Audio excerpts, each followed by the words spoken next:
अस्सलामुअलैकुम, आप देख रहे हैं फखर न्यूज़ और मैं हूं सादिया बतूल।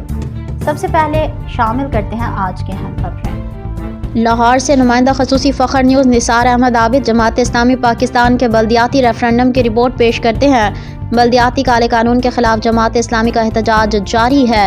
इस सिलसिले में रेफरेंडम पूरे पंजाब में हो रहा है। कल इस सिलसिले में दूसरे शहरों की तरह लाहौर में 1400 जगहों पर पोलिंग हो रही है। इंतखाबात जमाती बुनियाद पर हों। यूसी चेयरमैन का इंतखाब अवाम के बराह रास्त वोट से हो।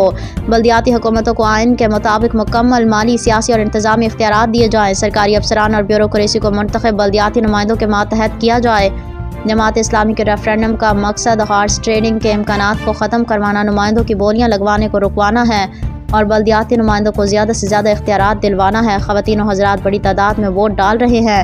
अमीर जमात इस्लामी हाफिज़ नईमुर रहमान ने अपना वोट बट चौक टाउनशिप में कास्ट किया। उन्होंने पोलिंग स्टेशनों का दौरा किया और आवाम का शुक्रिया अदा किया। उन्होंने कहा कि हुकूमत को आवाम के मुतालिबात मंजूर करना होंगे।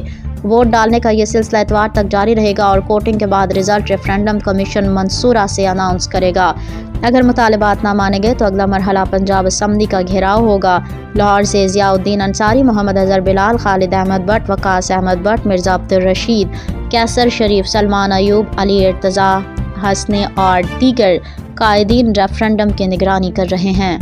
फिल वक्त के लिए इतना ही। मज़ीद खबरों की अपडेट के लिए जुड़े रहिए फखर न्यूज़ के साथ।